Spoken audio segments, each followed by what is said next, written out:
Hey guys, it's Charlene. Today I have a fun sneak peek for you. This is part of the new January release for Honeybee Stamps.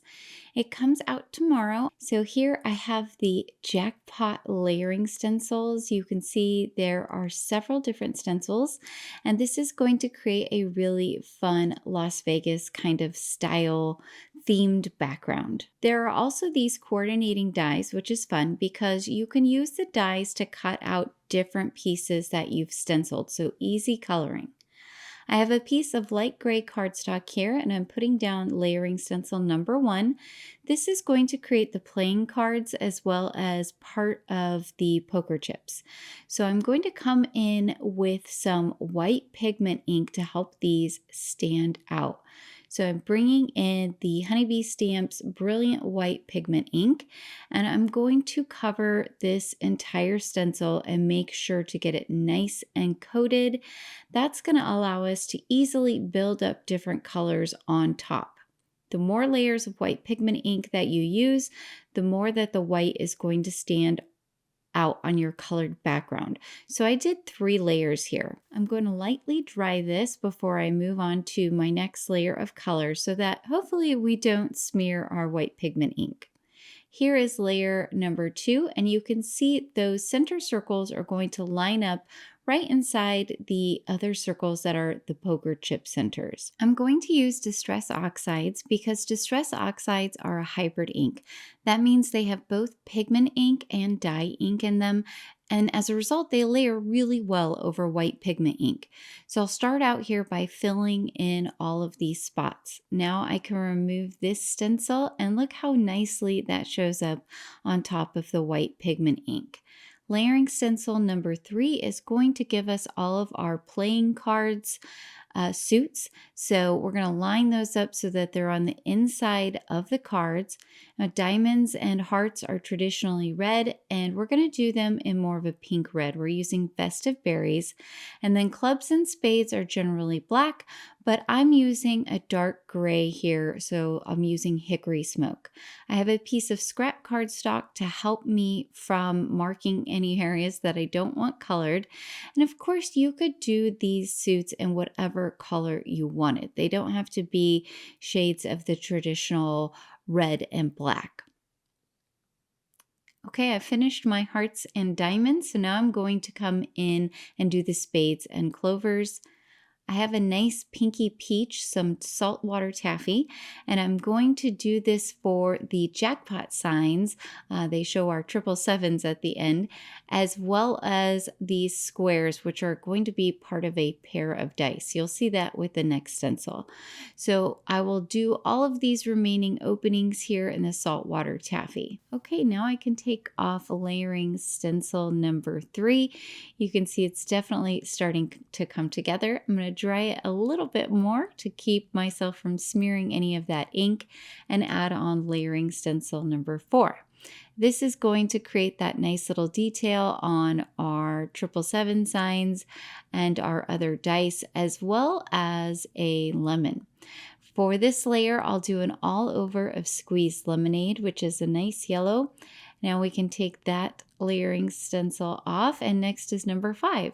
This is going to add some fun detail to the dice, the poker chips, the tops of our 777 jackpot signs, as well as a leaf for the lemon. Now for this stencil, I'm going to do an all over in peacock feathers. Remember, you don't have to make colors true to life. You do want to be careful though when you're picking colors to layer over one another. So for instance, we're layering the peacock feathers here over our Kitsch Flamingo that we started with in a couple of different areas.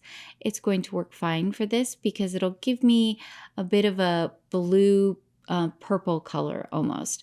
So these two work just fine together, but definitely keep that in mind when you're working on your layering stencils.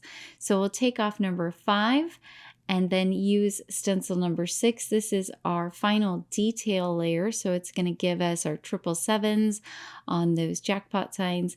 It's going to add the dots to our dice, as well as another detail to our suit symbols, and add a detail to our poker chips. To really help these details stand out, I am going to do an all over in black soot. So this is still an oxide, so it'll have a little bit of that kind of chalky texture to it, but it's going to be in black. I am using a brush to work in all of those small, tiny little details so I can make sure they are nice and crisp. And now I can remove the stencil. It looks so cool. I love it.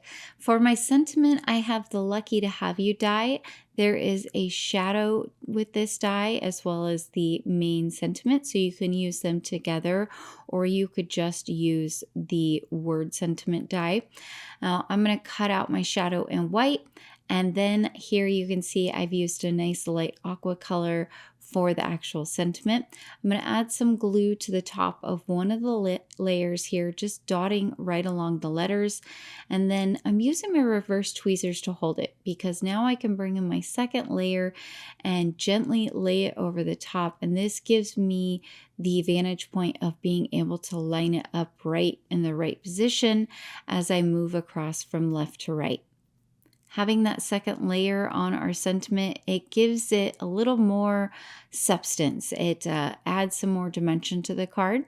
So now I'll add glue to the back of the entire piece and center it right over the center of that shadow that I created in white cardstock.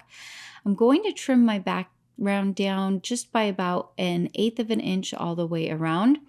And then I'll add some glue to the back of it. So now I'm going to have a nice white border here on our A2 size card that's going to match with our border on our sentiment piece.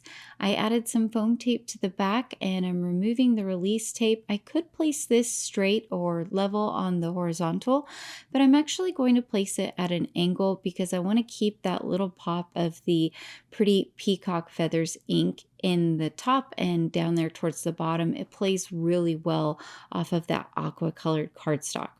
So I'll go ahead and put this down at about a 45-degree angle. And that's going to finish off our card. I'm not adding any bling. I'm keeping this pretty clean and simple. You can see how nicely that white pigment ink shows up on the light gray cardstock and how those Distress Oxides work so well with the layering stencils. All right, guys, I hope that you picked up some tips and tricks today. Please be sure to like and subscribe, as well as hit that notification bell so that I can continue to bring you more crafty content in the future. Until next time, happy crafting.